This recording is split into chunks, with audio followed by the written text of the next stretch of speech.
Hello, and welcome to the special GH30D's Christmas special. I'm your host, James Lott Jr. And we're going to talk about some things that happened in some Christmases past on ABC's General Hospital. Some of the things weren't bad, but there are some of your favorite baddies had some interesting times during this time period. So, the show's been on 56 years. So there's a lot of Christmas we can't cover for sure. So maybe it's become a thing every year. I'll highlight, like I'm doing right now, certain things that happen during certain Christmases. And hopefully everybody's had a good Christmas. Christmas will be in 7 days from today. Christmas Day will be happening. Can't believe it. Happening so fast. And I want to give a special thank you to all the GH fans out there. You guys show up for this show, our sister show, the mini spotlight recap, the audio podcast. You guys show up. Anything GH related, my interviews, you do. And for 6 years, you've done that. So thank you so much. I appreciate it more than I can say. Thanks to my co-hosts, Lucretia Lyon and Frank Moran, and sometimes Carla Renata, and guests who've come on the show and everything. We're so grateful to you for making this show very successful. I actually tried to leave the GH world, and you guys pulled me back in. I'm back, and I'm in, and I'm having fun. So thank you very much. These are some of the years things have happened during the Christmas time on General Hospital. Going back in time, 2005. I had to write this stuff down so I remember this stuff as I started looking it up, but I was like, I had to write this stuff down. So in 2005, we had Liz and Lucky. Remember that couple? And Greg Vaughn played Lucky. Now, for me, I've been very vocal about this. My hat's kind of not sitting right. That Greg Vaughn's a buddy of mine, and of course, went on to great fame on Days of Our Lives and other things. Queen Sugar. But I loved him as Lucky. I thought they didn't give him enough chance. I liked his portrayal. Wasn't a big Jacob Young fan, even though he won an Emmy for it, and I like Jacob Young, a phenomenal actor. But I liked, if I couldn't get Jonathan Jackson, I liked Greg Vaughn. Actually, I really did. So they were together and happy. Maxie liked her first cop there. Lucas was happy with his mother, Bobby, and Lucas was played at the time by Ben Hogeston. If you're a soap opera fan, that last name may sound familiar. It's not common. It may sound a little familiar to you. If you're a Days of Our Lives fan, you've heard of, and I've interviewed him, Drake Hogeston, who plays John Black. Well, Ben is his real life son. And so he played Lucas for a while. And it was just kind of fun to see him on there. Jed Allen, for me, of Santa Barbara fame, played CC Capwell. He also played Don Craig on Days of Our Lives in the 70s. Filled in as Edward for a while, Edward Quartermaine. I know. You always think of the first guy, of course, and then John Ingle, but he came in and played him. I was not a huge fan of portrayal of Edward. And then he left and they brought back John Ingle. But he did an admirable job. He tried. Rick Lansing, a baddie, and Alexis were together celebrating the birth of Molly and little baby Christina. They were having happy times then. Patrick had to help his drunk father, Noah Drake, played by, of course, Rick Springfield. Yep. And Emily. This is a storyline that was very controversial. Yeah. A bit. Very controversial at the time. They put Sonny and Emily together, which I didn't like.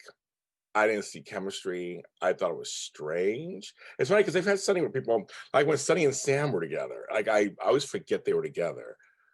But they had a child together, that was Lila, who died. But that's another one too. But somehow I buy him and Alexis, and that was a one-night stand, but I always still buy there was a connection there. I don't know, but Emily, it just didn't work. Emily was like Jason's little sister. And I just didn't work for me. And I didn't even work ultimately, but they were together at the time. So they were trying that storyline. Now it's 2005, kids.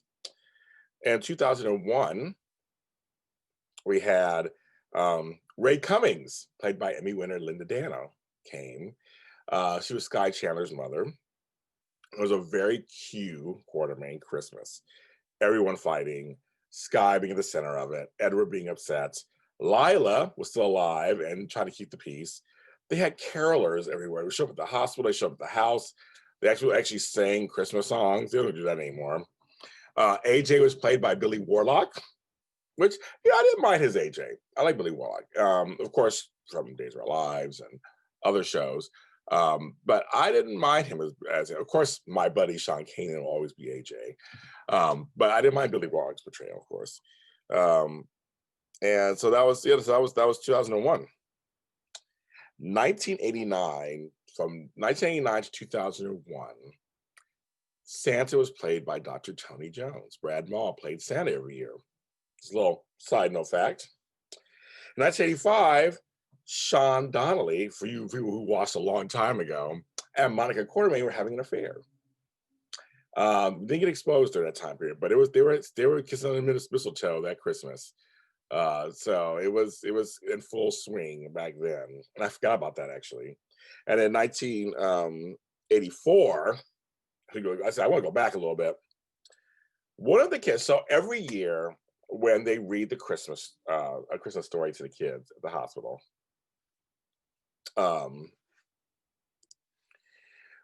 they have the kids, and a lot of the kids in the scenes are kids from the crew, some of the actors, and that year, one of the kids was the grandson of Dr. Steve Hardy, John Berardino, a Ross, and a Ross went on to win Survivor years later. Look at that small world. There was a Scorpio Christmas party. That's when, as we bring it up, Emma Sam's, Holly and Robert were together, and they had Felicia over there, and Sean Donnelly was there, and we were having fun. And so it was a little Scorpio Christmas party. That was 84.